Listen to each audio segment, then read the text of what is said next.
I always thought it would be interesting, as a former national candidate myself, if when the gate was closed and the field of candidates was assembled, if instead of a debate, unannounced to the candidates, they all came into a room and the moderator gave them all blue books and said, go away for an hour and come back with an 800-word essay on why you're a Democrat.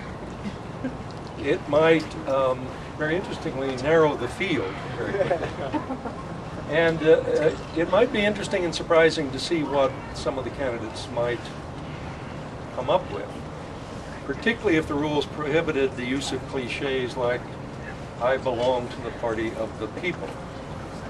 And if candidates for national leadership, and a presidential campaign is, first of all, a campaign for the leadership of the party, the nomination of the party, and then for president, if those candidates had to explain why they were Democrats.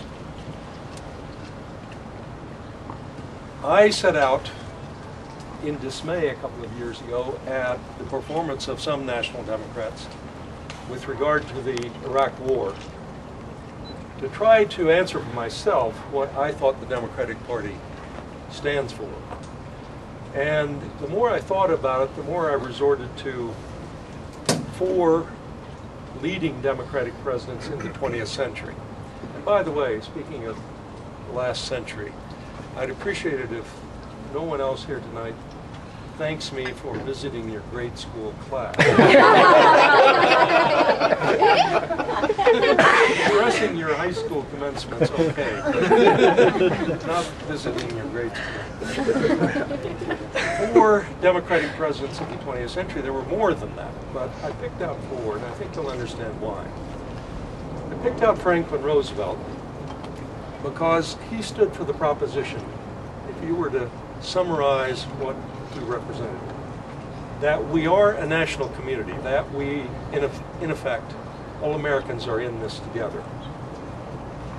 That was, since the founding of this country, kind of a unique message, because the attitude and the expansion of America to the western horizon had been pretty much, you're on your own and go for it, and that was an attitude that was very much prevalent in this region.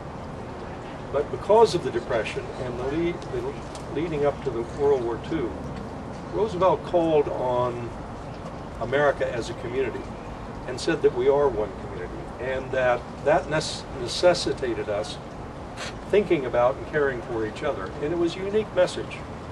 And it resonated because 1/3 of our country was ill-clothed, ill-fed, and out of work. And because of that message, Roosevelt was able to summon majorities through almost four full terms to set the country on a path that built a social safety net. That was uniquely Democratic. He was followed by Harry Truman after the end of World War II, who redefined national security. And instead of saying, as most leaders up in our country up to that time had said, we're an island nation, we're not, as our founder said, going to get embroiled in the entanglements in Europe. Harry Truman said, unless we want to continue to go back and fight wars in Europe and Asia and elsewhere every 20 or 30 years, we have to form security networks. And Harry Truman, a Democratic president, said, the security of our country is dependent on friendships and alliances. We can no longer go it alone as a nation and be secure. And that was a profound insight. And out of that attitude, out of that outlook on the international community came, of course, the United Nations, the World Bank, IMF, Bretton Woods, and the international structures by which the world has governed itself in the last 60 years. And, by the way, security alliances such as the North Atlantic Treaty Organization and others. John Kennedy came along, and he articulated what to my generation was a new message, and that was we owed something to this country. We all remember the "ask not" quote from his inaugural message, and it's perhaps the single statement that he made in his brief presidency that still resonates today. What most people don't know, because we're not taught that anymore, is that this message was 2,500 years old. It dated to the Greek city-state and the founding of the Republic. If you stopped 10 people outside on the street and said, what kind of country is this? All of them will say we're a democracy. Why then do you think we salute the flag of the United States of America and the Republic for which it stands? We are the Democratic Party because we're the party of rights. And that was the fourth principle. That came from Lyndon Johnson. Equality and justice for all. But John Kennedy articulated a different message based upon the fact that our founder created a republic. We're not taught this in school anymore, but the central truth of republics, since Greece 2,500 years ago, is that citizens have duties.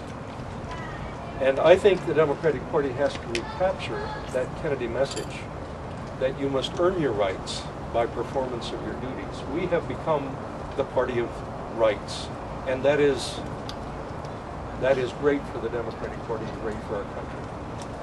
We were the party of civil rights. It cost us the South. We were the party of equal rights for women. Cost us perhaps some male votes. Who cares? We have been the party of equality and justice for all, and that was Lyndon Johnson, a Southern Democrat, conservative Southern Democrat. But we are also the party that John Kennedy reminded the country that believes in citizen duties. So those are the four principles that I talk about in this book of what makes us different. When you think about those four principles, we're a national community with concern for all of our citizens. We're all in this together. We believe in international alliances for our security. We believe in citizen duty, in earning our rights, that we owe something to our country, that we believe in equality and justice for all.